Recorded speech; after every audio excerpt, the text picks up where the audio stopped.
What is going on, everyone? Welcome back. It's time for another week of fun here on DSPGaming. Now, this week, it'll be a shortened week because I'm only here for 4 days. But don't worry, there's going to be all kinds of good stuff, including the continuation of Chronos the New Dawn, Hollow Knight Silksong, Suikoden 2, and the conclusion of the Gears of War Reloaded hardcore campaign. And also tonight, on the late stream, per your direct requests, the return of American Truck Simulator. But before we get to gaming, on today's show, we have a topic to discuss, one that we've actually been tackling over the last week. The YouTube views drop that has affected every single creator on the platform. It has been discovered what the source of the views drop is, and we'll break it down here today. Plus, some chill vibes, fun interactions, and a good time. All of this and more on today's week beginning episode of the Level 1 Podcast.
Alrighty, everybody. So good morning and welcome to the show. It is Sunday, the 14th of September, 2025. Yeah, again, if you can believe it, man, is time flying. We are halfway through September. What?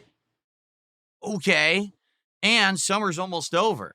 In fact, it's been quite cool around here in Washington State recently, which has been great. The only room I've had to use my air conditioner in is the studio. Every other room of my house, I haven't had to use it, although apparently we're going to get one last blast of summer this Tuesday when it's going to be 90 degrees Fahrenheit. But it's hilarious because on Monday it's going to be 70 degrees, and on Wednesday it's going to be 73. A 20-degree differential within one day, and then it goes away. That's what they're saying anyway. So, welcome to the show, and welcome to a shortened week. For transparency purposes, I will only be here 4 days this week, today through Wednesday. I am off both Thursday and Friday of this week. I'm taking a little bit of personal time away to spend some time with my wife, do some appointments and some things, but I will be back on Saturday of next week for a 7-day streak. 7 days of gaming, 7 days of fun, new releases, continuing and completing releases, a marathon to end the month. It's going to be a stellar week next week. I cannot wait. But we are here for a shorter week, and it's fine. It's going to be a good one. As I already stated, we have some awesome playthroughs that we're juggling that are quite fun. You know, Chronos the New Dawn, a very challenging survival horror game that I've been enjoying and getting better at the further in that I play. I'm excited to jump back into it today because we actually gave it a little bit of a break. Hollow Knight Silksong. Wow, I can't believe I'm saying this, but we actually have a Metroidvania game that's working. And what I mean by that is people are showing up, engaging, and supporting with it. Now, is it a super high view stream and stuff? No. To be honest with you, when I play Silksong, I have seen a little bit of a dip in viewership. I'm getting more views for other playthroughs, okay? But people are still here and showing up and supporting that playthrough, so it doesn't matter that we don't have a ton of viewers on the streams, okay? And I'm happy because I really like the game. The gameplay elements are getting better the further in that I get. Cooler new areas, bosses, exploration. Just having a great time with that game. Gears of War Reloaded, a shocking hit. I didn't think people would care for it that much, but because I think I played the campaign on hardcore difficulty, it's tough, and because it's tough and I'm dying a lot and raging, I think people are liking it. So that's 3 different games in the rotation that are all really, really challenging, right? So admittedly, with 3 games that are challenging, you might say, well, some people are going to be upset because you used to have late night chill streams. And right now, the only chill stream you're doing is Suikoden 2, which you've exclusively made a daytime stream. And that actually persists this week. Suikoden N2 has to stay a daytime stream because the game is so long. If I only play at night streams, we won't make enough progress to even finish the game. So we have to be playing it as daytime streams, okay? So, over the last week, you guys were up in arms. You came at me with pitchforks, torches, and a lot of complaining through chat like this. And what you said was, we want late night chill, and we're very upset that you took this away from us. What about American Truck Sim? And I said, well, you guys stopped showing up for American Truck Sim. Like, seriously, like I was doing it every week, once a week. And then all of a sudden I noticed a big decline in viewership. Less people were showing up. And then we didn't even hit the goal last time, so we stopped doing it. And I guess some people are upset by that. They're like, listen, there's a couple things. Number one, not everyone can make every stream. It was just an off night. In addition, we really like that chill interactive vibe that we have with you during Truck Sim. You have a couple drinks, you loosen up, we have fun conversation, and it's a good time. We're not getting that right now. We're just getting a lot of rage bait games, right? So here's the deal. I've listened to your feedback. Tonight on the late stream, 7 p.m. Pacific time, American Truck Sim returns. Now, let me tell you something, all right? It's a lot of work for me. I put the wheel and pedal away. They're in the closet on the top shelf. So tonight, to make this stream happen, just listen to this. I have to open this closet, turn on the light. I have to reach up with both of my arms because it's heavy. I have to reach up to the top shelf of my storage closet. I have to grab and take out the wheel and pedal again. I have to bring them over here and actually hook them up to the desk. I then have to plug them into the PC. And then on top of all of that, listen to this, I then have to get the stick shift too. And I have to do all of that again. That's a lot of work. So I hope you guys are actually going to show up. I hope that this wasn't a case of just a vocal minority, like two people who were upset and kept yelling at me all week. And if I do this tonight, I hope people will show up, engage, and support the American Truck Sim stream. All right, seriously, I really hope so. I hope that you got...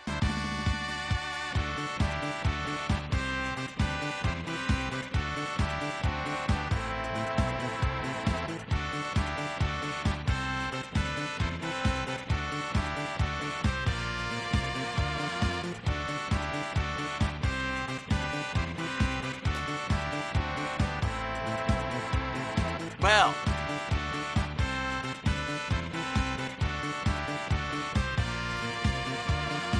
boy, I think I made this animation pretty long, but I think it's worth it, isn't it?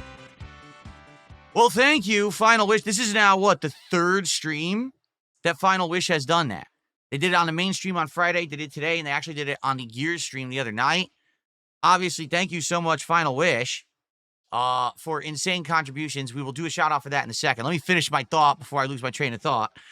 So, hopefully you guys will show up tonight for Truck Sim. Yes, I will have some drinks. All right, I don't know what yet because I'm out of the seltzers. I think I still have some of the, remember I had those drinks like months ago? What were they? I think they were like Smirnoff Ice drinks or something. So those have a little bit more sugar in them. They taste a little better, but they're a little bit more sugary. But I got to get through them. Like I bought them like 2 months ago. I never drank them because I went back to seltzers and stuff. So, hopefully, you guys will show up, engage, and support American Truck Sim on the late stream tonight. Okay? So that would be awesome if you do. If you do, I'm going to live up to my promise of what I was doing back when we were doing Truck Sim every week. I will do one Truck Sim stream a week on a night stream if we get support. But we have to get the people showing up and supporting. Okay? So hopefully you will show up tonight and support American Truck Sim. Okay? Fair enough? Okay, now obviously we have some shout outs to do. Let's do these shout outs. First of all, good morning, everyone. How is everyone today? Who do we have here today? We got the Shin Black. We got Squirtle. We got Tron Gates Legacy. Who do we got? Christian, Copium. We got, who's here? We got Big Mac. Chris is here. Good morning, Chris. Good to see you. Over on the kick side, we got RGBs for me. Mango Ice Cream Kitty. Who else do we have? Phillips Fuse, Moose Knuckle, RGB Kings, Eddie Chill, among a few others over on the kick side. Okay, so good morning to everyone. Let's do shout-outs because now we have significant contributions that have come in. So let's just get started, shall we? So I just got a $2 tip to start from an anonymous tipper. This person says, King, how does the NFL season affect views, support, and engagement? Is there an overlap between your audience and NFL fans, or would you say your audience tends to not watch football?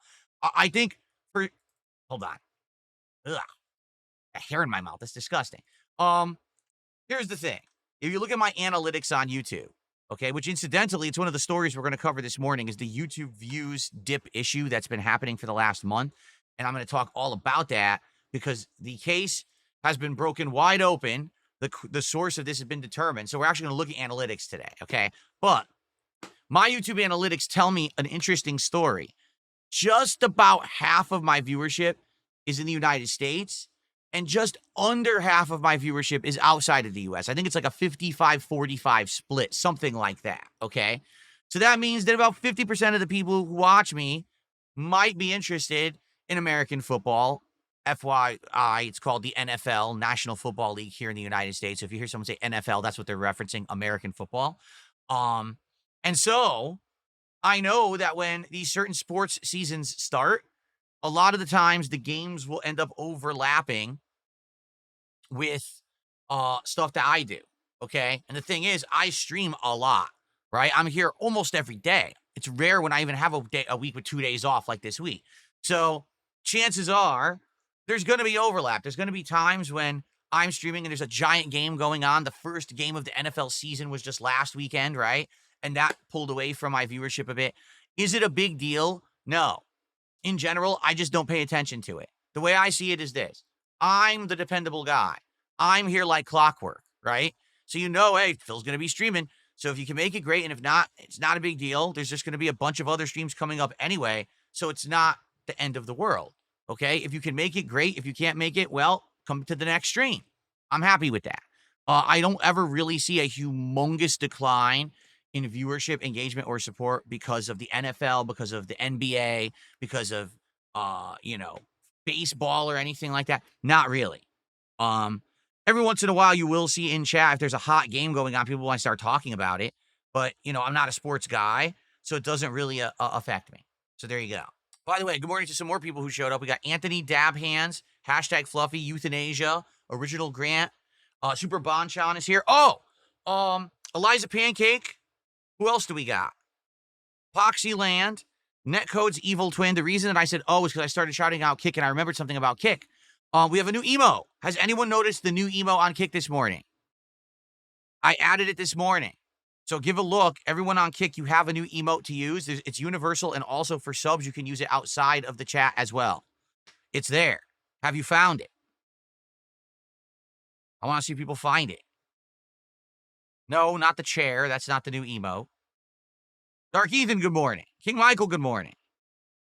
No one's finding the new emote? Seriously? I definitely added it. 100%. No, not that one, not that. No one's finding it. There it is. RGB Lover has found the new emote. It is me saluting from when we played Metal Gear Solid Delta. It's a pretty good one, the salute. So I hope you guys enjoyed that emo over on Kick. If you're on YouTube, you're like, why don't we get new emotes? Because YouTube doesn't let me add any new ones. And YouTube also doesn't have motion emotes, which is also bullshit. I think YouTube should have motion emotes. They don't. They just never updated the chat at all. So I'm sorry I can't give you guys new emotes. If I give you a new emote on YouTube, I have to delete one. So if there's an emote you guys hate, you think you don't want to use it, I can remove it and I can give you a salute emote that doesn't move. It's just me like saluting like this, but there you go. Okay. So let's continue with shout outs before we get to our major story for the day. So ladies and gentlemen, Final Wish has done a $151 super chat. Yes, I'm not kidding. 151. This is the third stream where Final Wish has showed up and did a huge significant contribution. So obviously, thank you to Final Wish.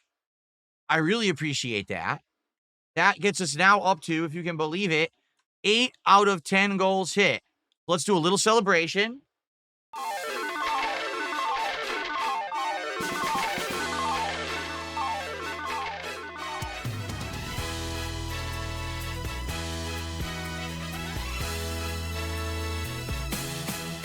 Come on!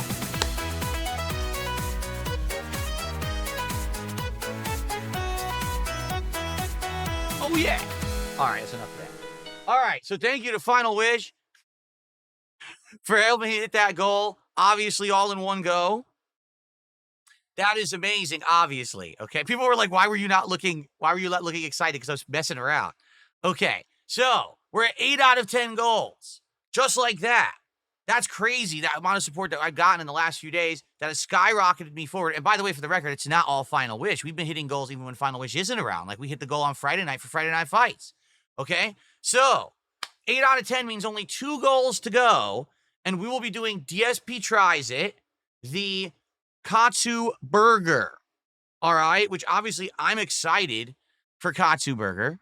I did it last year in November. We tried this pork katsu and we did a beef katsu, and they were absolutely amazing. This year we're gonna do something different. We're gonna do a actual tofu katsu. Can tofu taste good in a katsu style sandwich? Tofu is weird because tofu is like flavorless unless you cook it with certain seasonings or sauces and ingredients. It tends to be like a sponge for flavor. So have they perfected the way to make this tofu so that it'll taste good in a sandwich? And then in addition, I'm probably going to get a second sandwich. I don't know what yet. It could be chicken. It could be another pork. We'll see. And I'm going to get some sides. So it's going to be a good one. If you didn't see the original Katsu Burger, DSP Tries It, it's live over on DSP Reacts. That's at DSP Reacts on YouTube. That's my React channel / vlogging channel. And it was a good one. It was one of the best episodes of DSP Tries It I did during its revival in the fall of last year. You'll definitely enjoy that episode. These burgers are huge and photogenic. They are. They're like giant. So this should be a really good episode coming up. Looks like we might be doing it tomorrow, depending on support. Like if we hit a goal tonight, if we hit a goal tomorrow, we'll do it tomorrow during the stream. So we'll have to see how things go. Okay? Cool. So obviously, Final Wish, thank you. You've been so generous with your support over the last several days, and I absolutely appreciate it. Dark Ethan did a Canadian 888 super chat. Now, to be honest, I don't know what that's the equivalent of USD. So give me a second here because I need to do a little bit of currency conversion. Canada to USD. And so 888 is $6.41 American. So thank you to Dark Ethan. It's good to see you here this morning. And thank you for the support. Okay. And so with that, we are now up to 159. Old Ugly Bastard did a $5 super chat and says, should I try Chronos if I liked Resident Evil 4 and Dead Space? I've heard some mixed opinions. Chronos is like Resident Evil 4 and Dead Space on extreme difficulty. And that's if you're playing it on the standard difficulty. It's that hard. Resources are incredibly scarce and randomized, by the way. Whenever you break a box, there's different items inside every time, so you can't even depend on what's in a box.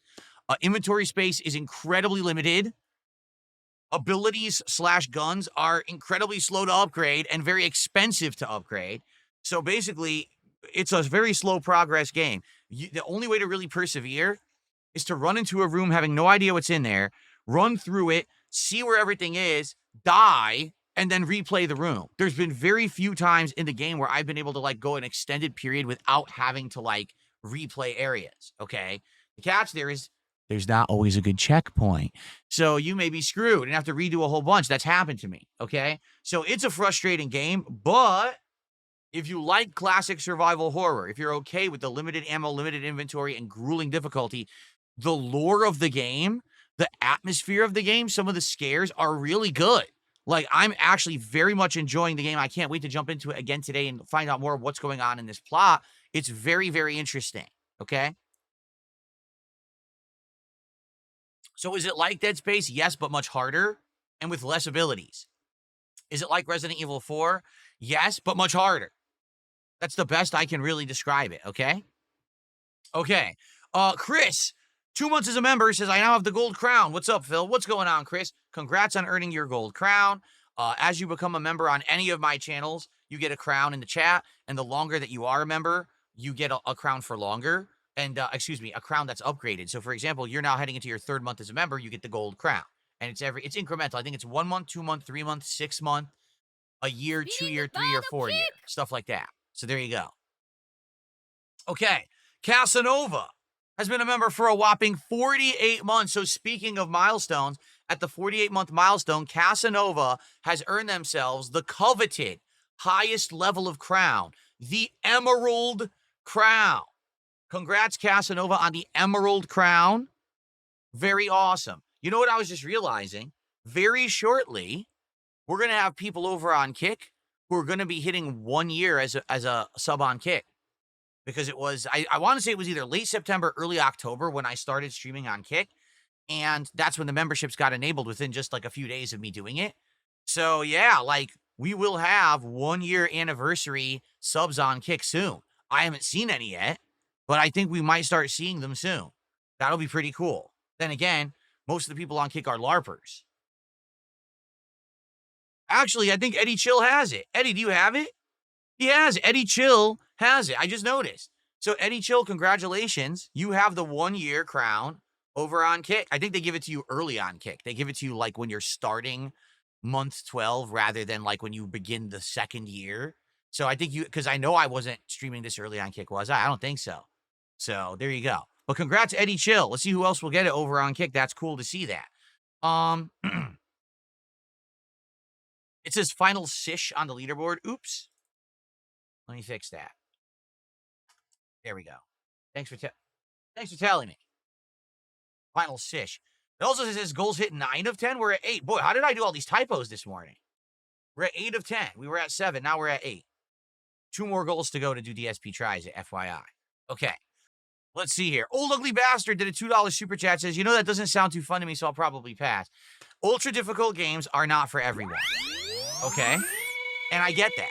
For me, I like variety, and so I'll play a bunch of easier games. Then you play ultra difficult. It kind of feels like a good balance. In this case, at first, the game was actually legit pissing me off. But the further in I've gotten, I get it now.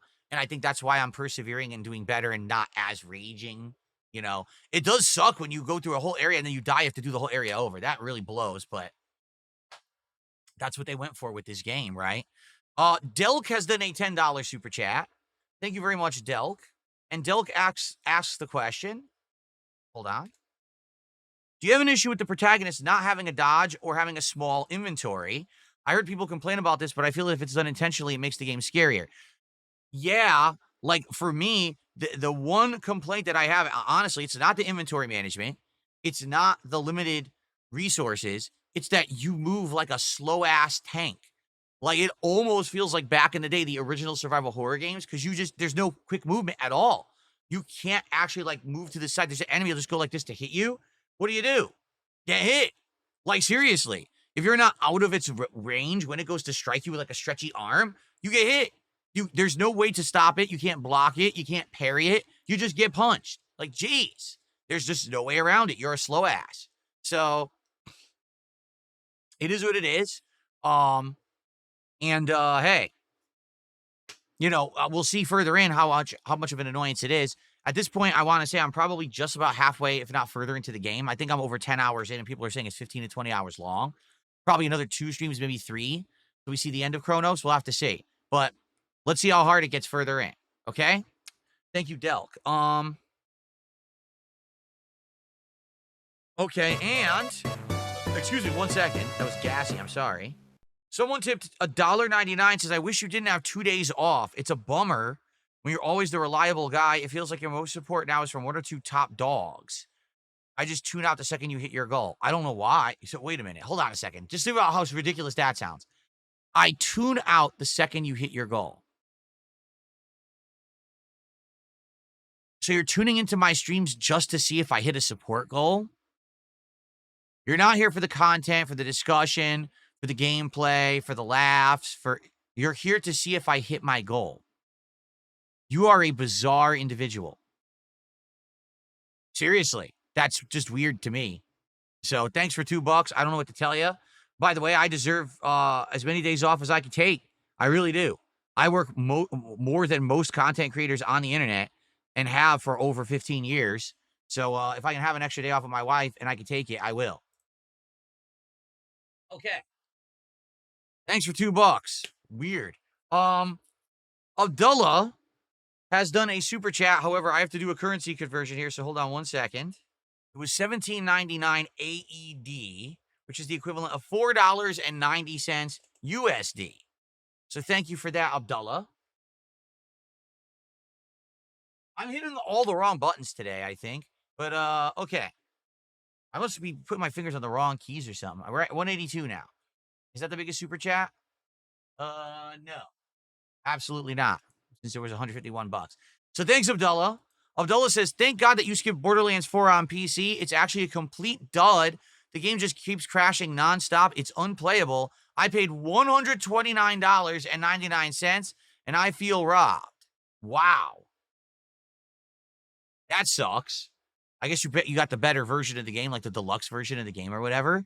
I have heard horror stories about this game running like crap on PC for some reason. You know what? I'm going to say this. Now it says Final Swish. For goodness sakes. It's because I can't read this font. What's wrong with Final Swish? That's a good name, actually. The Final Swish. All right, I fixed it. Final Wish. There we go. Okay. It's funny because it was about a year ago, just over a year ago now, that I became a primarily PC gamer, correct? I started playing everything on my gaming PC that I could. You know, there's games I have played on PS5. There's a few I played on Switch. But for the most part, I'm playing everything on my gaming PC, right? And one of the horror stories that I always heard from back in the day was, hey, PC ports just seem to have problems with optimization issues at launch. It's ridiculous. It's like game after game after game. It'll run decently on console at launch, but it won't run properly on PC. That was one of the reasons why I really dragged my feet to become a PC gamer, was because I just wanted my setup to work. And I was nervous that if I became a PC gamer, what do you mean I spelled Final Wish wrong again? That's it. That's it. Okay, if it's not spelled properly this time, I don't care. I want to do my show. I've had enough. Okay, so that's one of the reasons why I dragged my feet to become a PC gamer. I just wanted my setup to work. When I turn on my stuff, I just want to play. I don't want to have to mess around with a million settings. Oh no, the game's crashing. Change this configuration. I will say this, okay? For the most part, it hasn't been a major concern. Have there been some issues? There have. There's been a few games that when we went to play them, there's been like a frame rate issue. So we have to mess with the settings and turn on DLSS and have it go to performance mode, right? Then all of a sudden it frame generates and now it looks good. There's been a couple games where they have crashed. That's true. That's happened to me. Remember with RoboCop's DLC, we couldn't even play it. We tried and the thing literally had a soft lock. I take that back, a hard lock, where you go to the certain console, the game would just close. And it happened 3 times. I said enough and I stopped playing it and we never went back to it. So there are issues. I would say, I guess I've been lucky because for the most part, most of the games that I have played haven't had a major issue. We could easily configure it and get it to work within a few minutes. But it seems like now, a year later, we're starting to see this problem creep up where it's being consistent problems with PC optimization of new games. And that's sad. You know, I remember last year, like the one game that was really bad was Star Wars Outlaws. That game ran like complete ass in the open world. And that's like the major part of the game. So it was like pathetic.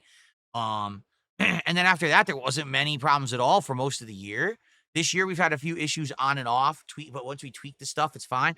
But yeah, so I'm definitely hearing issues. I guess from what I'm to understand, and of course, I could be wrong, but this is what I hear. It has something to do with Unreal Engine 5. That all game developers now are like shifting over to this Unreal Engine 5 to make their games. And the problem with that is it's like having issues with optimization and consistency. And I guess what I'll say is this, right? I guess this has to definitely show the strength of having your own engine. Like, for example, Capcom. All their games are in their own engine, RE engine. They designed that engine, right? So that's unique to them. It's their baby. They can work with it to make it be beautiful for their games, and that's that. They're not paying to license someone else's engine to use it for their game development. So since they have control over it, they master it. As opposed to these other companies, they're like, well, we're paying to use the engine. That skips a whole bunch of work for us. We're not using our own proprietary engine, so now we can get to work on the game. Well, that's great, but apparently the engine just isn't working so well. So now you have game after game that's having all of these issues at launch, and that's a problem, right? So hopefully this will get resolved. I'm starting to feel it too, where there's been quite a few games recently. Metal Gear Solid Delta was one where I tried to play it without any of the special options. It was awful. The frame rate was terrible. Then I turned on the DLSS of my NVIDIA graphics card, and all of a sudden the issue is fixed, right? So there you go. Okay. Let's keep going. Thank you, Abdullah, by the way. Appreciate that. I'm sorry to hear that Borderlands 4 is a bust for you. Old Ugly Bastard did a $2 super chat. The problem is 100% Unreal Engine 5. Is it? Well, there you go. It just seems to me like every single game that's having the issue is an Unreal Engine issue. It's not, oh, a random game that isn't using Unreal is having the issue. It's like every game that uses Unreal 5 has the issue. And then Mr. Bun the Juice did a TRY55 currency super chat. Hold on while I convert that one. That's $1.33. Unfortunately, some of us outside the USA don't have multi-currency, so we're trying to help. It's all good. Hey, listen, it's all fine. If I have to do the currency conversion, I'll do it. Just please understand that I only shout out stuff that is $1 or more. I'm not going to start shouting out 25 cents and stuff because then people will try to take advantage and stuff, okay? I have received a $5 tip. Someone says, you dropped this sire, and it's a crown emo. And that's it. Thank you for an anonymous $5 tipper, whoever you are. I appreciate that very much. Let's get that one up on the leaderboard. And that's actually our biggest tip of the day so far. Thank you, thank you. Awesome momentum, guys. Already hitting a goal, and it looks like we're on pace to maybe hit another one. Hey, if we hit another goal on this stream, that's amazing. Then tonight, if we hit a goal on the American Truck Sim stream, it means we 100% lock in to doing DSP tries at Katsu Burger tomorrow, okay? And to be honest, I think what we got to do is figure out what's the next DSP tries it after, because we're going to be doing Katsu Burger sooner rather than later, right? So I don't know what you guys think. If there anything is out there right now that's interesting to you, like McDonald's has a new golden sauce, big deal. It's a golden dipping sauce for like nuggets and stuff. I haven't really heard of much. I think Burger King has an onion Whopper that's literally the same fucking burger you've eaten 100 times. It's called the Rodeo Burger, only it's a Whopper now. So it's not actually a new sandwich. I guess we got to figure out, is there anything new? Or would you guys prefer if, again, much like we're doing with Katsu Burger, if I return to a place that we previously went to that was really good and we take another stab at it? Like, I'm thinking off the top of my head, things that we did that were really good, right? Hold on. Let me take a quick look. So taking a look at the DSP Tries-Its. Shut up, Phil. Taking a look at the DSP Tries-Its that we have done over the last year, I would say, let's take a look here. The Katsu Burger was definitely one of the best of the revival, I would say. Man, there were some bad ones. Like, remember that Indian fusion pizza I did? That was disgusting. Not very good at all. I would say Chick-fil-A was good. The couple times that we did Chick-fil-A, it was pretty good. And I do believe they have a new pretzel sandwich, so maybe that's a possibility. Oh, yeah. Do you remember at the very beginning of this year, we did Arby's? And shockingly enough, Arby's burgers were good. I was blown away that they were actually good. I think the Papa John's was okay. We did Papa John's at one point, and it was just okay. One thing that we liked was the British cuisine when I did the meat pies. But the problem with that place is that unlike Katsu Burger, they have a very limited menu. So if I were to order again, it would just be more meat pies. They don't really have anything else. It's not like they have a giant menu where we can say, oh, let's do bangers and mash, or let's do mushy peas. They don't have any of that. They only have, like, meat pies. So that probably wouldn't be so interesting if we went back. Little Caesars was good, shockingly. But the thing is, we looked, and Little Caesars did have a special pizza, but it was just Fantastic Four pizza, which, by the way, the movie flopped, which is pretty crazy to think that a Marvel movie flopped, but it did. An actual major new one. It wasn't like a girl power movie. It was actually like a major installment, and it didn't do so well. But we haven't looked at Little Caesars in a while. We haven't gone up. Well, we did go to Popeyes recently. So, yeah, so I would say, oh, you know what was really good? But we just did this like 3 months ago. Jollibee. Do you remember how good Jollibee was? I was shocked and blown away at how good Jollibee actually was. I couldn't believe that it was as good as it was actually. So maybe Jollibee. So those are ones that I would say I consider returning to. Either Jollibee or maybe Chick-fil-A or maybe Little Caesars. or maybe Arby's. Those are the ones that we haven't done in a while that might be good to go back, okay? There you go. We did do fish and chips, Squirtle. There was a place called Salty Blue. So we did fish and chips recently, actually. It was only like maybe 4 months ago. So anyway, if you guys have any ideas, I'm all ears. I would love to hear your thoughts on what should be the next DSP Tries It, because if we don't figure that out, we won't know what we're working toward. And it looks like we're going to be doing it maybe tomorrow, this Katsu burger. Okay. Okay. Okay. Did I get any Cutwater drinks? No, I did not. I didn't get anything new. The thing is, I have an accumulation of drinks now. In my garage, I have a storage cabinet where I've been putting like overstock stuff. And I have like all these Smirnoff ice drinks. I have those beers that we got for the international flight of beers. I have to drink through what I have. I can't keep buying more drinks. I'm going to have 100 drinks I'm never going to drink. So I'm going to drink through what I have today. We're probably going to have either those Smirnoff drinks or maybe a beer tonight on the American Truck Sim stream. Okay. Okay. So thank you guys for the early support. You guys are absolutely amazing. I appreciate it very, very much. FYI, really quick schedule. Today it's Chronos, the New Dawn, right after this podcast ends. 2.5 to 3 hours of progress. I'm excited to jump back into the game. It's been a little bit because we've been focusing on Silk Song for a while, but Chronos is a great game. So I'm having a great time with it. So I can't wait for more today. Tonight, American Truck Sim returns on the late stream. That is absolutely amazing. So I hope you'll come and show up and hang out and support. We'll have some good conversation. I'll have a couple drinks. Who knows where we'll end up? You never know. Okay, that'll be fun. Tomorrow, Hollow Knight Silk Song will be the daytime stream, and I am not doing a podcast tomorrow. So it's going to be a major stream of Silk Song progress where we're going to go into new areas, explore, fight bosses, level up, all the fun stuff that we've been doing. I cannot wait for more Silk Song tomorrow. Tomorrow night will be the conclusion of the Gears of War Reloaded hardcore campaign. And if we have extra time, then we'll maybe jump into the multiplayer. On Tuesday, it'll be a podcast and then Suikoden 2 HD continuing on. So I hope you'll come for the one chill stream of Suikoden we're doing. And then that night, we're going to be doing Chronos the New Dawn as a late night stream. You know, I say, well, why are you doing Chronos as a late stream? Because this is only a 4-day week, and if I don't do it as a late stream, we're not playing it again, and I want to play it twice. So Chronos is the late stream on Tuesday, and then Wednesday, final day of the week, Hollow Knight again, and we may do Gears of War multiplayer, or I may just leave it as an open night. We may just do a open chill with Phil night, where we just hang out and enjoy each other's company. I'm not sure what we want to do on Wednesday night yet. I'm kind of just purposefully leaving it open to kind of mess around a little bit, all right? Now, that's it. I'm not here Thursday or Friday, but man, next week is crazy.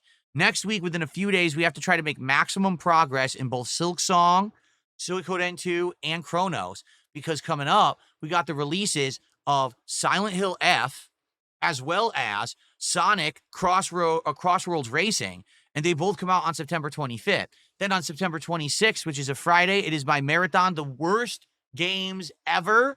We'll be playing a good variety of fun games during that day, including Kung Fu mashups, Bubsy platforming, the worst driving game ever, Big Rigs, and more. It's going to be a very hilarious stream where we just try awful games and laugh at how bad they are while we drink and have a good time together. It should be a good, fun social time, okay? Someone just said, play the Donkey Kong DLC. No. For those who don't know, Donkey Kong Bonanza already has a paid-for DLC. It's $20. And do you want to know what it is? Donkey Kong Island from Donkey Kong Country, but there's nothing new. You just go around the island and there's like Easter egg references and shit. There's nothing there. And everyone's like, this totally was in the main game and they took it out to sell DLC. Yeah. That's Nintendo's way. I'm telling you right now, this is the way Nintendo will operate moving forward. Just like how they announced during the Nintendo Direct last week, like another bunch of new amiibos. And every amiibo is $40 for no reason. Like, why do you think, I want you to think about this. Why do you think they're charging $40 for amiibos? Is it because of the Trump tariffs dramatically increasing the cost of amiibos? Is it because of inflation? No. Nintendo is overcharging you and nickel and diming you because you keep paying them. If people would stop paying Nintendo, then Nintendo would stop doing this. But the problem is, everyone keeps saying, oh, okay, if Nintendo wants it, I'll just give them whatever they want. If Nintendo wants to sell us a second version of the Switch, call it the OLED, then we'll buy it. If Nintendo wants to sell us a whole bunch of tiny pieces of worthless plastic that don't actually do anything for $40 a pop, I'll buy it. If Nintendo wants to sell a $20 DLC for a game that itself was underwhelming, I'll buy it anyway. You know what I'm saying? So that's the problem. If you enable Nintendo, Nintendo will take advantage. They've shown it time and time again. They will take advantage of their customer base. They don't have respect for the gamer. They just don't. So that's all you have to do. If you don't want Nintendo to rip you off, stop paying for garbage. And then Nintendo will only put out good quality stuff because you're stopped buying their garbage. It's that simple. Okay. Dominic has done a $10 super chat and says, do you have Checkers or Five Guys? We do not have Checkers, sadly. I've had Checkers before when I was in the American South. For example, I believe I was in Texas at a Texas Showdown tournament many moons ago, and they had a Checkers, and I tried it, and I actually really liked the food. I thought it was delicious. I just remember that when I got it, they didn't give us anything at all to eat on. Like, they gave us no napkins, no utensils, nothing. So I had to try to eat this, like, dripping, greasy burger in a hotel room with, like, nothing. All it's falling everywhere. But it tasted great. But sadly, they just don't have Checkers here to try. As for Five Guys, yes, there is a Five Guys burgers and fries here. But there's a catch. Okay? Here's the catch. The Five Guys burgers and fries is a little bit away. I'd argue, if I were to order Five Guys food, it would probably take at least a half an hour for it to get here. Okay? Problem is, we've tried this before. Actually, we got Five Guys a while ago. Not during this resurgence of DSP Tries It that we've done in the last year, but actually we did it a couple years, 2-3 years ago. And when we tried it, the food itself showed up, but was cold. And the food was just, when it's cold, it's just not appetizing. The appeal of Five Guys is that you're getting an incredibly fresh burger made to order right in front of you. You could see them cook it right in front of you, and you get unlimited toppings. They don't charge you for their toppings besides, I think, like bacon. So you can get like crazy amounts of vegetables, condiments, and things on it.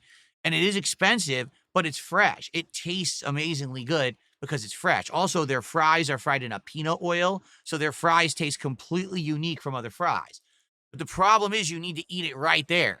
Like, I remember it showed up, and I go to eat the burger. It's ice cold, and I bite into it. It just doesn't taste good because it's so cold. And then the fries. The fries are perfect when they're fresh, but if they just sit in that bag the whole time, they are completely soggy. They are just like mush when they show up. And again, that's not appetizing. Now, maybe it was just bad luck. I don't know. Maybe it was just bad luck. But we could try again. It is true. I've only had Five Guys once ever on DSP Tries It. So maybe we could give it another shot. I'm just curious here if I bring it up. Yeah, there it is. Wow. Currently, now I don't know if this will last. They're actually running a few promotions. Like buy one, get one free promotions. But there's no guarantee that those promotions will still be around when we hit another goal. So I guess we'll have to see how long it takes us to hit another goal. Yeah, their prices are ridiculous. But the food is great. I think, like, I like their hot dog, but man, their hot dog is a ripoff because it's just a hot dog they cut down the middle, and then you get toppings on it. But it's way expensive for no reason. But I think that their burgers are good. Okay, it's a consideration because I haven't done Five Guys in a very long time. So it's definitely a consideration, something to go back to that we haven't done in a long time, right? Okay. All right. Well, thank you, Dominic, for the super chat. Guys, we're at $200 of support. If we can get to 300, obviously by the end of this stream that ends at 4 p.m., we could have a second goal. And then all we have to do is hit the goal on Truck Sim tonight. And we're doing DSP Tries at Katsu Burger tomorrow. Looking like a great start to the week, is it not? Thank you guys so very much. Okay. Now, I have a major topic to talk about today. Okay? It's something that we have been discussing for the last week, that there seemed to be across the board, it's not just me, it's not just certain creators, across the board, across all of YouTube, there's been a distinct noticing of a declining amount of views and everyone's been scratching their head trying to figure out why is everyone's views down, okay? For me, I am seeing it. It's not a humongous problem or anything for me because as I've explained to you last week, the vast majority of my support comes from the live streams. You guys doing super chats, memberships, subs over on Kick, which I emphasize because we haven't had a sub yet. And it would be great to get our first sub of the week on Kick right now. It would be amazing to get a sub for support right now on Kick. Right now, as in at this moment that I'm mentioning it, live on stream. Our first sub of the week. Now. Okay, I guess we're not going to get the first sub of the week. I had to try. I had to try. Come on. So, we got our first sub of the week from Squirt Rocks. Thank you, Squirt Rocks, for the gifted sub over on Kick. That's what I'm talking about. All right, let's get that on the leaderboard. Very nice. And Final Wish just gifted 20 memberships. 20 memberships to the community. So now we have memberships too. Did I spell the name right this time, I hope? Oops, but I put the wrong. There we go. 20 memberships. That is the equivalent of $60 of support. So just like that, we are up to 265 out of 300. Pretty crazy. Thank you. Thank you, Final Wish. Really appreciate that. Thank you so very, very much. All right.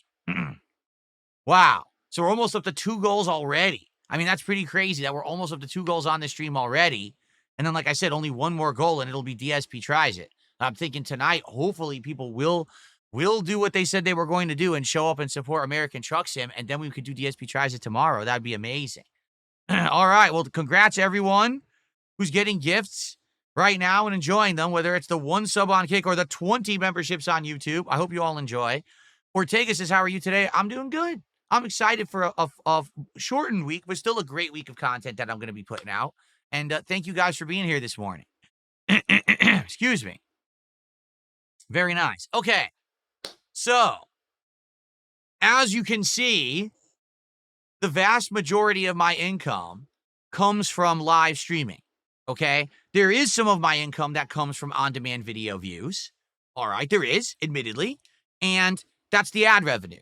You know, ads running on my videos and people watching. The thing is, I'm no longer a big YouTuber. You know, I bring in roughly like 500,000 views a month here on this channel. So the viewership's decent, but that's not like if it were my full-time job to make on-demand videos, I would not be able to make a living with 500,000 views a month, to be fair. Okay, I can't. It would not work.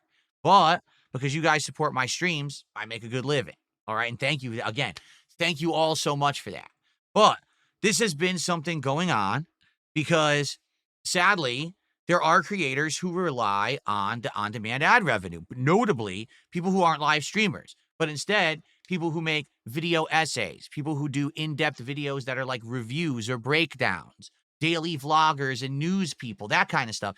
They're putting out videos and they need people to watch the videos and make ad revenue on them. And what's happening right now is views are declining across the board. And this is leading not only to a dip in what people are worried about revenue, but also if your views go down, that doesn't look good publicly. So what if you're a big YouTube channel that typically gets 10 million views a month, and all of a sudden now you're only getting 6? Well, what happened to your channel? Now sponsors might look at your channel and look like, well, I used to give this guy sponsorships, but his channel's in decline, so I'm not going to offer them the sponsorship anymore. So this could be a huge problem, okay? And so what's happened is people have been seeking answers as to why the views have declined roughly in the last month, because it looks like there's been this trend in the last month where views went boom. It just got a big dip out of nowhere. But here's the thing. YouTube has said nothing about it.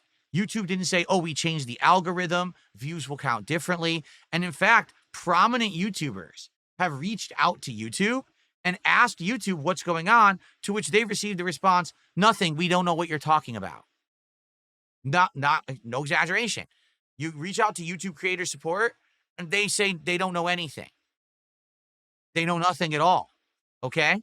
YouTubers have taken the matter into their own hands to figure out, all right? And I don't blame them. At this point, if you're seeing something that could majorly affect your business, you need to take matters into your own hands. I've had to do it before. I've had situations where I've had false copyright strikes, fake memberships, other bullshit, and I had to figure it out for myself because there was no other way to do it because YouTube doesn't help you. They just don't, okay? So anyway, hold on one second. Someone tipped $2 says, gasps, sorry, sire. I was looking for this sub, but I couldn't find him. I'll make sure he hits the gallows tomorrow. I have no idea what that's in reference to, but thanks for $2. I'm lost. I guess it's supposed to be a reference or a joke, and I don't get it. Anyway, thanks for $2. All right. But before we get into the topic, Diamond actually just asked me a very pertinent question, okay? Diamond just asked me in chat, well, Phil, do you actually believe that YouTube doesn't know what's going on? That they really have no clue either what's causing the view dip? Here's the truth. Here's what I think. I don't have anything to corroborate this. All I have is 17 years of history as a YouTuber. YouTube is run in a way that basically a very small group of people control the entire site, but those are not the people that talk to anyone, okay? There's the upper management way up here. These are, the people in charge of YouTube who make all the decisions in a boardroom every day. And then there's the people who are right under them, the middle managers, and then there's the coders. All those people are at the top of YouTube, and none of them have transparency whatsoever to anyone who uses the website. I want you to think about that, okay? They run the site. They're in charge of it. They make decisions on a daily basis that could make or break entire businesses that are based on the site, but they have no direct communication to anyone who actually uses their site. Instead, they've employed a group of customer service representatives, creators, support agents who aren't based in the United States. They're over in the Middle East, they're over in India, wherever you want to say. You can tell because if you talk to them, half the time they don't speak proper English or they're just copy-pasting form letters. This is not me trying to be racist. I'm telling you my experience with them. Like, you'll explain something to them in plain English, and they have absolutely no idea what you just said. They are flabbergasted and confused. They can't understand a conversation in English. But then they'll give you form letter responses that you can tell they're copy-pasting out of a notebook somewhere. They don't know what you're talking about, okay? So it's pretty sad because that's who you have to work with. Like, there was times when I told you guys this story. There was a few years ago. I found a horrible exploit in YouTube, okay? Now, I've never publicly talked about it, and I'm never going to because I don't know if YouTube ever closed this exploit. But I found a heinous exploit by which people could actually do heinous things on YouTube. I contacted creator support, and I provided them with a ton of evidence about it, and talking to them is like talking to a deer in headlights. They had no fucking clue what I was talking about. They didn't even know what was on a screen or anything. They don't know. They don't use the site. They're just line-level employees over in the Middle East or India who don't understand English, and they don't even know what you're talking about. What do you mean this screen? What do you mean this thing? Can you screenshot it? Can you screenshot it? Can you screenshot it? Can you screenshot it? So you send them 17, 18 screenshots, and they still don't know what you're talking about. But it's horrible.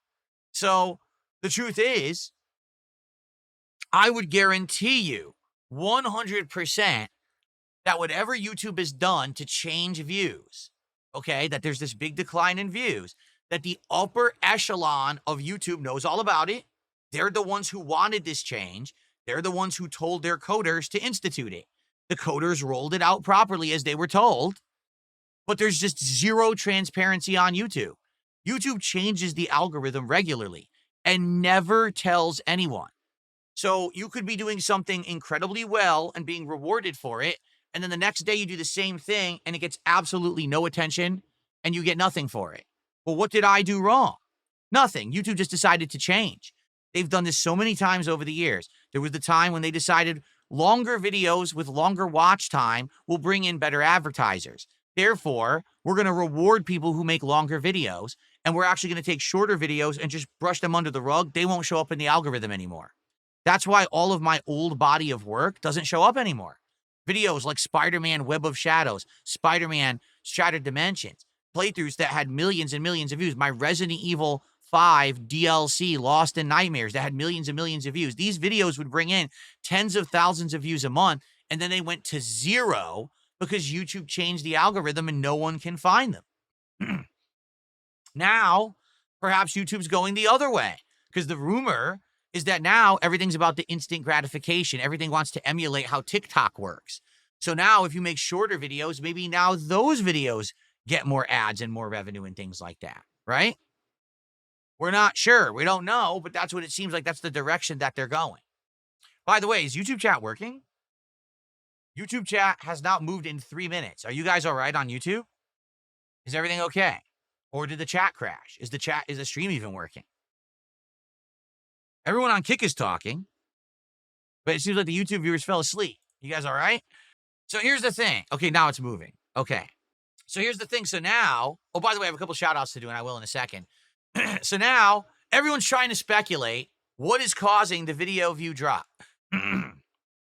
Well, as you all know, everything happens when I'm off. Everything happens on my day off, right? Historically, it's always on my day off. So let me get to that, but let me do 2 shout outs. Daddy Big Bucks resubbed for 3 months on Kick. So thank you, Daddy Big Bucks, for that. And Garfield Guy 20 did a $2 super chat. Are you excited for the new Mario movie? No, because I didn't like the first Mario movie, and I think that the next one will be more of the same. Maybe I'm wrong and it'll be great, but I guess we'll see. Okay, excuse me. So, in regards to this, okay, so here's the deal. Ladies and gentlemen, I cracked the case. During my day off, I could have been spending time with my wife. I could have been spending time with Jasper Kitty. I could have been just relaxing. No, I was at work for you, cracking this case. I put in an insane amount of arduous work, time investment, and effort. And ladies and gentlemen, I am here to tell you that I personally have gotten to the bottom of this issue by watching this video that someone sent me to watch and skimming through it. Okay, so full credit goes to Josh Strife Hayes, a YouTuber, who actually went deep into this issue and actually figured out what actually is going on. He found concrete evidence, and now other YouTubers have run with this story and are all looking at their analytics and confirming it, okay? So here's the deal, and there's ways that we can show it. We can look at a big YouTuber, and we can look at me, and you're going to see that the story actually jives, all right? So first, let's take a look at Moist Critical, okay? This is Moist Critical's YouTube analytics, okay? And as you can see, they're covering a time range here of July, August, into September, which is right now, okay? You actually don't need to see what's below me. It's not a big deal. So this date right here is August 10th, 2025, okay? Now, as you'll see right here, YouTube breaks down video views into 4 different categories, all right? Computer, TV, mobile phone, and tablet. What I'm assuming is that it can identify how you're watching, and dependent on how you're watching, it probably delivers advertisements differently. Like an ad that runs well on a mobile phone versus an ad that might run better on a computer versus an ad that might run on a tablet or TV is probably the crappiest of all, because a lot of TV apps are really shitty and barely work. So this is how views are captured, each represented by a different color of line on the chart. Mobile phone views are always the most, not shocking. Everyone has a smartphone, and most people watching content on the internet are actually watching it on their phones today. As you can see, computer is about 2nd place, which is the green line here. TV is 3rd place, and then lastly, tablets, because not a lot of people use tablets anymore. I'm probably one of the few that does, but I use a tablet to watch some videos. So as you can see, up until August 10th, this is the way that it broke down. Always, it was mobile phones on top, then PC desktops, then the TV apps, and then tablets. But something bizarre happened on the 10th to the 11th and 12th, and take a look at what has happened here. Phones are the same. TV is the same. Tablets are the same. But look what just happened with computer views. Computer views tanked. They went from 1.6 million for Charlie down to only 1 million. In fact, for him, some days they're claiming more people watched his videos on a television app than on a desktop computer. Are you aware that on August 10th, everyone's desktop computers simultaneously combusted so no one can watch videos on a desktop computer anymore? I'm not aware of that. Okay? So, the game is afoot. So what happened on August 10th that all of a sudden a significant amount of computer views have been down and have remained down? It's not that they spiked back up. They have stayed like this for a month. Okay? So that's Charlie's views on his Moist Critical channel or Penguin's channel or whatever the hell it is on YouTube. Here's actually me. This is DSPGaming. Okay, my actual statistics. And as you'll see, this is August 10th. So as you can see, this is the time off that I had in July, which is why you see a big decline there. As you can see, the green line, which is desktop views, was always above the TV line by a good amount, too. And then all of a sudden, here's the date, August 10th. Boom. Now they're almost identical. See that? They're almost the same. So even me with the few views that I get, I don't get a lot of views. Even the few views that I get, I'm seeing exactly the same thing happen to me as it's happening to everybody else. These PC/desktop computer views are significantly decreased out of nowhere. Okay? So here's the question. All right? What happened to PC/desktop computer views? And the thing is, a lot of people are speculating, and I think that the answer is incredibly simple, and people may be over speculating. It's very simple. What's the difference between watching a YouTube video on a mobile phone or a tablet or the TV app or a desktop computer? Just think about it. What's the one distinct difference that can happen when you're watching a YouTube video on a desktop computer versus all of those other views? Let's see if the chat can figure it out. What's the difference between desktop viewership and everywhere else? Let's see. Usagi Jojo he already got it. Ad blockers. Most people who watch YouTube videos on a desktop computer use an ad blocker, so they don't have to watch the intrusive ads during content. So I think what's happened is YouTube for years have tried to make it so that their ads get around ad blockers. But every single time that they do a change, the ad blocking programs then also update and just block the new way that they deliver ads. And this has happened time in, time out for something like 5-6 years straight. YouTube has not been able to code around the problem of ad blockers. So I think what's finally happened, definitively, YouTube has said, we're just no longer going to count anyone who blocks ads. Your view won't count, your revenue won't count, nothing. You will get nothing if you're blocking ads. Now, here's the thing. I both understand that, but I also have to call it out. All right? So, why do I understand it? I understand it because guess what? YouTube is a business like any other business, okay? How does YouTube make money? Well, is it true that they take a cut of super chats? Yes. Do they take a cut of memberships? Yes. Do they have YouTube Premium where you pay for the premium subscription that removes ads from the sites? Yes. But what is their major primary source of revenue on YouTube? Ad revenue. And they know that this has become a bigger and bigger and bigger problem. That people just, first thing you do when you get on your desktop PC, you install an ad blocker. Some browsers have an ad blocker in them by default. You don't even have to install it. It's already in there. So when you go to YouTube, the ads are off by default. Okay?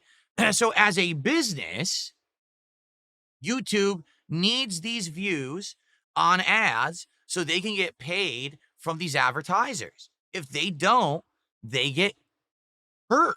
They make less money. They're not profitable. And everyone knows a company needs to be profitable, right? So there you go, right? Now, in regards to this, all right,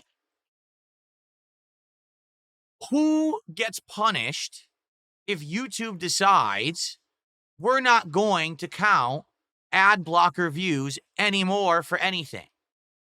Is it the viewer who uses ad blocker? If there's a viewer who's using ad blocker, I'm going to guess they probably don't really care about the content creators they're watching anyway, because if they did, they'd realize that using ad blocker hurts the content creator because a content creator makes ad revenue on the videos they put out on YouTube. If you like my content, I would assume that you know enough to say, hey, if I watch Phil's content with an ad blocker on, I'm hurting Phil. Now, the thing is, I don't bring it up. Why? Because you guys massively support me on my streams. So even if I'm not making as much ad revenue as I probably should be because you're using an ad blocker, I'm making a lot of money on my streams. I'm not going to sit here and be an ungrateful bastard and yell at you all and be like, oh, the ad blocker. Oh. I'm not going to nickel and dime and count every shekel that I'm losing or anything like that. I'm not that kind of person. All right. But not everyone is like me. Like I said, there's people out there who are trying to make a living on YouTube and they don't have live streams that get a bunch of revenue. They're relying on every view. They're relying on every dollar that they're making. And if people are watching a significant amount of their content with ad blocker enabled, they're getting hurt very, very badly because they're not making that ad revenue. Now, some people would say, well, I have YouTube Premium. YouTube Premium is fine. When you have YouTube Premium and you watch someone's channel, they get paid as if you watched all the ads on their channel. That's a perfectly good way to watch people's content and support them. Just have a YouTube Premium sub and just watch the content. They get paid for you, okay? You might also say, well, I use ad blocker because I hate the ads, but I'm a member of that person's channel. I pay them every month. I actually do some super chats and I throw them some contributions, a tip every once in a while. I think that's fine, okay? And maybe that's a change in attitude because back in the day, I used to actually rant and rave about ad blockers. I did. I used to say, if you watch my content with ad blocker on, you're stealing. Back in the day, that was true because I didn't have live streaming. I didn't have interactions. I didn't have support during streams. So you were literally stealing money out of my hands and out of my family's mouths if you were taking my content without ad revenue, okay? But today, if you are showing up to the streams and you're supporting the streams, I honestly don't care if you have ad blocker on, okay? I don't, because you guys are awesome and you're supporting my stream so well. Why would I care? Go for it, I'll be honest with you guys. I hate YouTube ads. I'm going to say that again. I hate YouTube ads. I'm going to say that again. I hate YouTube ads. They are some of the worst ads on the planet. They are intrusive. They are annoying. They are loud as shit for no reason. Why are they so much louder than the video you're watching? They suck. I know. I hate them too. So the thing is, as long as you're here and you're supporting my content in another way, super chats, membership, a sub, a tip, YouTube Premium, why do I give a shit if you block ads? I don't. Okay? But here's the problem. What YouTube is now doing, okay, is they're hurting who? Are they hurting the person using ad blocker because their view is no longer counted? No. They're hurting the creators. The actual creators are the ones who are going to have lower viewership, lower ad revenue, and lower metrics. And when their metrics go down, they look worse publicly. And like I said, this could actually hurt a content creator that relies either on views, ad revenue, or sponsorships. If you get a big dip in your views out of nowhere, the sponsor might be like, oh, I don't want to sponsor that guy anymore because they're on the decline. I'm not getting as much of an audience having my product advertised on their channel as I would have had previous. So I'm going to pull my sponsorship. I don't want them anymore. You know what I'm saying? So that's the deal. Okay. So I don't understand what YouTube is getting at here. This honestly feels to me less like, oh, this is a productive change that will actually help the site and help the business. You know what this sounds like to me? Spite. This sounds to me like someone at the top of YouTube is someone in power, whether it's this, someone of the big wigs at the boardroom or whatever. They've been trying so hard for years to get ad blockers to not work on YouTube. They keep trying to code around them, whatever. Every single attempt, it hasn't worked. So now it seems like they've gotten so upset. They're like, F everyone. Just stop counting them entirely. Because at this point, we can't figure out a way to stop them. So instead, pretend like they don't exist. Erase them from existence and make it so that their view doesn't matter for anyone. So now people have to focus on revenue rather than actual views. That's what it sounds like to me. There's a spiteful person in charge at YouTube who's so upset. They don't care that making this change hurts the creators. They just have had enough. How dare these ad blocker programs go against my wishes? How dare they? I'm in charge of YouTube, not you. And I say that anything that makes money is good. And if you're watching and you're not making me money, it's bad. So therefore, erase your existence from YouTube. No views may count. So it's the only thing that makes sense. You could say, oh, what about the age verification thing? That's across the board. The age verification thing is not just desktop users. That's on every version of YouTube. So although you can argue maybe that's accountable for a little bit of the dip in viewership, the distinct difference we just saw on those charts that the PC/desktop viewers declined by a third, the only thing there that's in common is ad block. That's it. That's the only difference. So there you go. Whoever it is who basically is in charge at YouTube is in a pissy mood and was so angry that they could not find a way to work around ad blocks that they just said, erase these people. And so they are, but now what's happening is everyone's views are down. Literally everyone's. I know that you guys are still watching my videos, but the views say that they're way down. Well, luckily for me, I don't really care.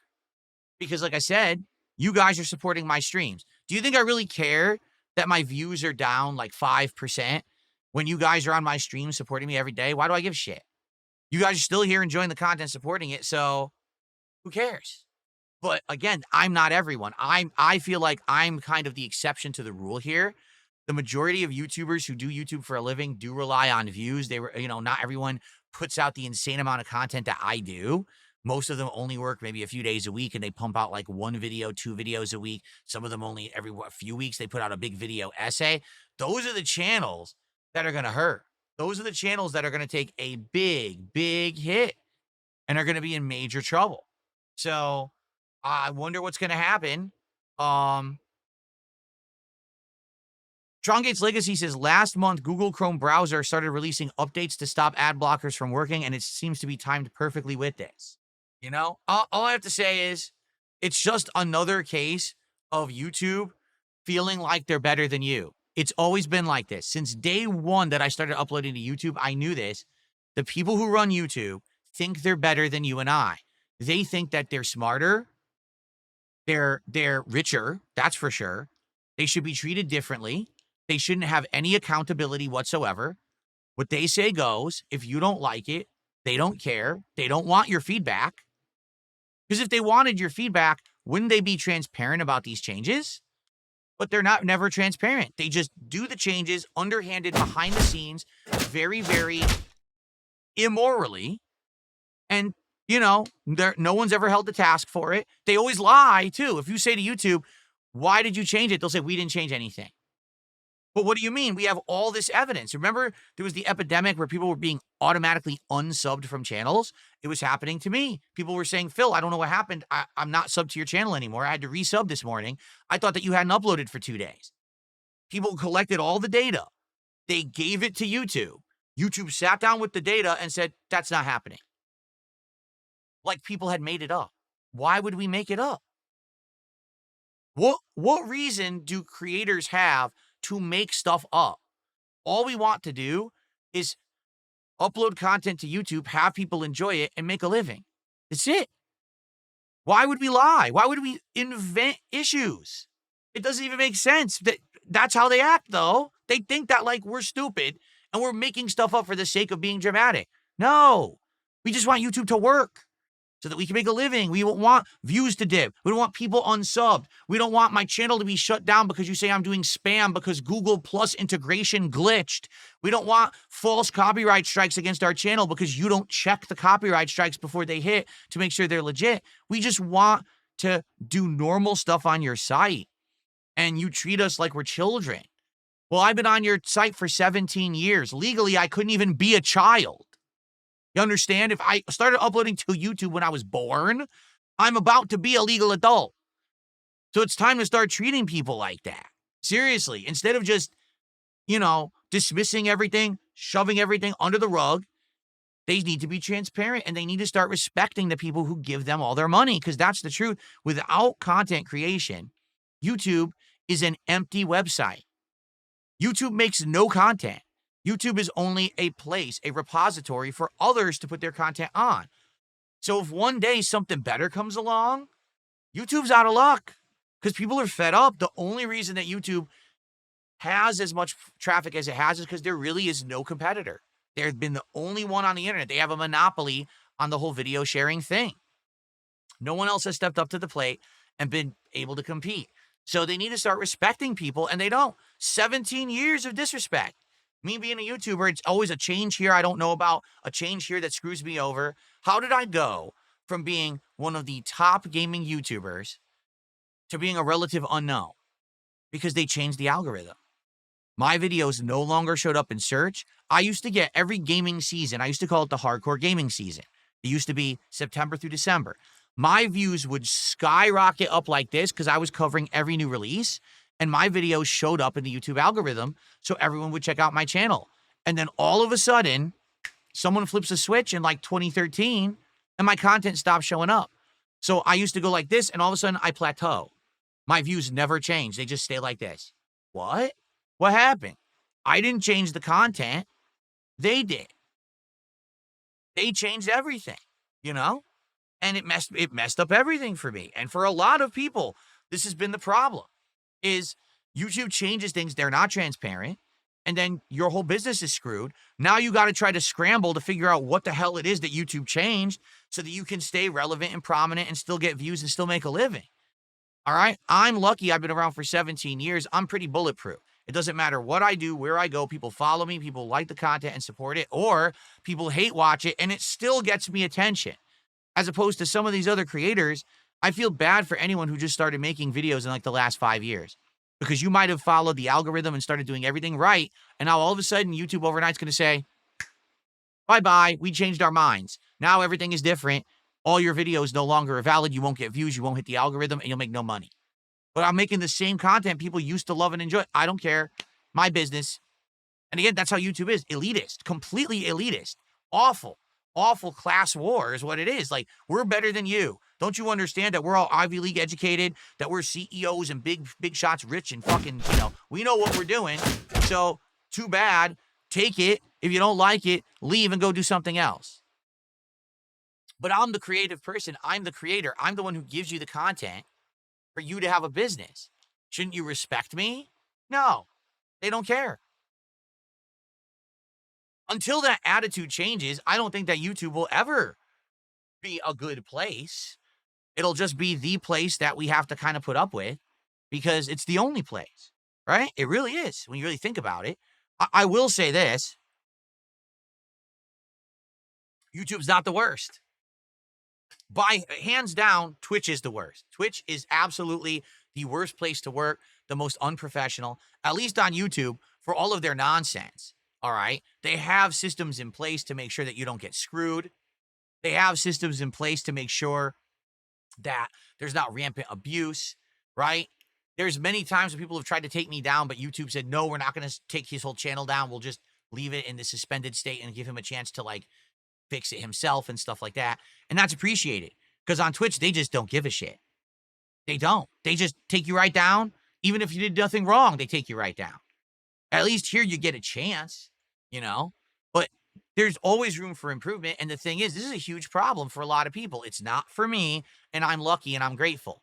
Thank you to everyone out there who allows me to do what I love and not have to be affected by this, because this could have been a huge thing back in the day. If I wasn't a full-time interactive streamer and stream revenue wasn't my focus, this would have killed me. To get like a giant dip in views and then you're not making as much, I would have been hurt very badly. But I'm the lucky one. I really am. Sadly, a lot of people right now are hurting, and that sucks. You know, people who like, wow, I make 10 million views a month, but now I'm only getting 6. Well, dude, you lost almost half your revenue. That's not, it's atrocious. And the thing that people don't realize, because this is what happened to me, when you start making a certain amount being a content creator, you then plan on the future being based on what you're making, right? So, oh, I'm going to spend this. I'm going to do this change. I'm going to invest this. And now all of a sudden, overnight, half your revenue's gone. Now I can't afford what I was doing. Now what am I going to do? Because now I'm invested over here. I'm stuck with this over here. That's what happened to me, is that I moved across the country. I overspent. I had all this debt. And then I stopped making the money I was making. So I couldn't pay down the debt. This could end up being a whole new generation of content creators that are similar to the situation I was in. And that's not good. And again, who's responsible? Ultimately, you could say, well, is it the people watching with ad block? Yeah, but human nature is to get for free what you can get for free, right? Like, we know that. We know there's always going to be people who are trying to find the way around, the way to finagle this, to get this. So you have to kind of plan for that, right? My question is, why is YouTube punishing the creator for the actions of those that the creator cannot control? Creators cannot make you turn off ad blocker. If I said to you right now, please turn off ad blocker, would that make you do it? I don't think so. Probably not. I really don't think anyone gives a shit what I say, right? So why then is it the YouTube creator that gets punished with less views and revenue? That doesn't make sense. What they're doing isn't going to cause or solve the problem at all.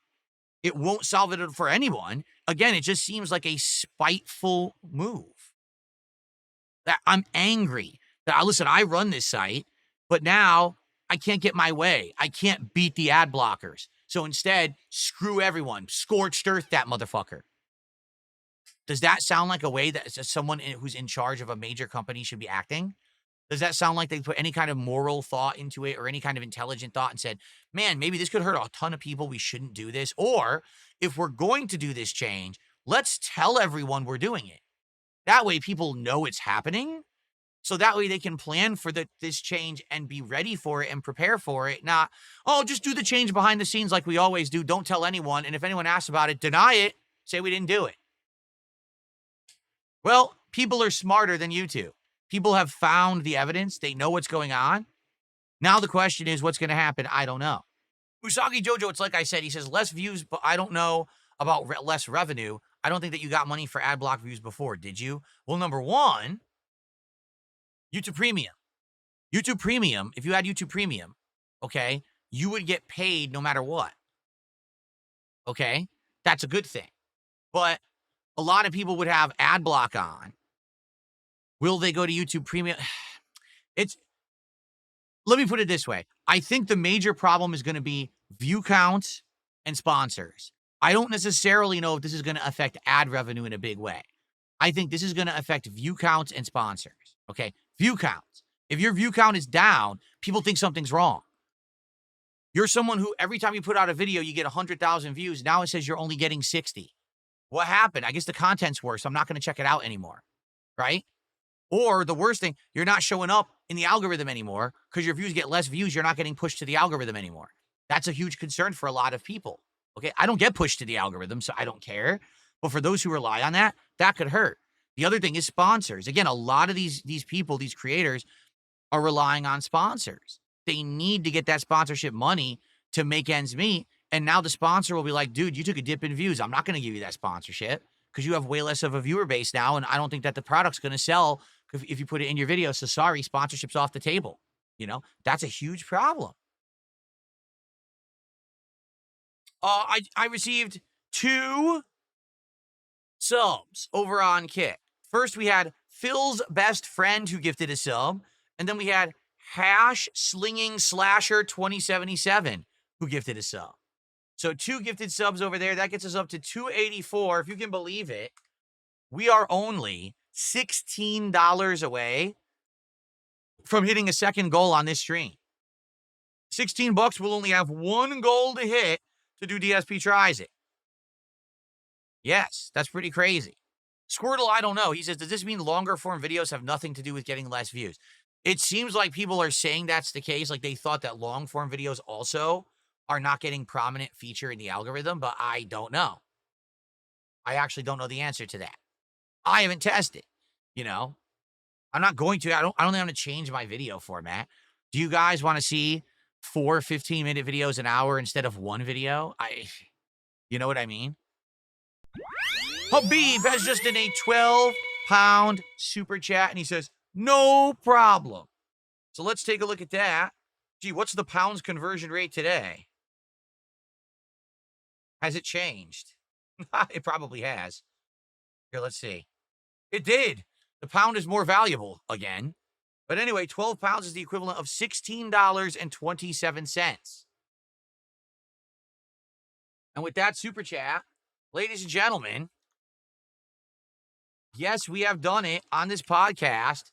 We have hit not one, but 2 support goals.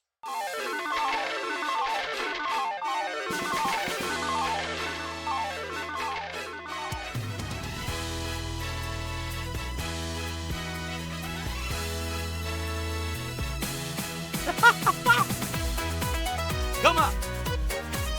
Oh, yeah. Because we hit that goal. Hey. Very nice. All right, we had 2 goals. So that means 1 more goal to go for DSP Tries It Katsu Burger. Thank you guys so very, very much for your support. That is absolutely amazing, and I really, really appreciate you. Thank you so much. What I would say is it likely we'll hit another goal during Chronos? No. Could it happen? Yes. And if it does happen, yeah. I mean, if we hit another goal by let's say 3:30-ish, I guess, we'll say 3 because I have to order and it has to be delivered. So if we can hit another goal by 3 p.m., it'll be DSP Tries It Katsu Burger, the return today, which is crazy. I never, ever thought that we'd be doing it this soon. All right. Or if we don't hit it on this stream, that's fine. Tonight we have American Truck Sim. Basically, what's on the line is playing American Truck Sim every week. If you guys support American Truck Sim tonight and we hit the support goal, then we're doing DSP Tries It tomorrow, and I'll be doing Truck Sim next week. If we don't hit the goal, then I'm not doing Truck Sim anymore. So let's see what happens tonight and go from there. But in the meantime, man, we are so close. We got to figure out what the next DSP Tries It is. And like I said, I don't know if you guys want to see me return to one of those places, like return to Arby's, return to Jollibee, return to Little Caesars, or if there's another idea of another place that has something going on right now that you'd like to see me do. We definitely got to figure this out. Okay? Well, guys, that was a great show. I hope that you all enjoyed it. Thank you all for the overwhelming support. And I think it's time to end the show. Now, reminder, there is no podcast tomorrow. Tomorrow, I'm going to do major focus on progress in Silksong. So we'll have like a half an hour hangout session, but then we're going to jump right in and try to get like 3.5+ hours or more of Silksong progress. It's been working, and I want to do that tomorrow. So the podcast will return on Tuesday. All righty, guys? Thank you all for an absolutely awesome return this morning. I appreciate your support, viewership, and engagement. I hope that you have a great day. I will see you all again Tuesday morning, but in the meantime, I certainly hope that you guys are going to hang out with me for all the fun gameplay that we're going to do in the next 2 days. Peace out, everyone, and I will see you all soon.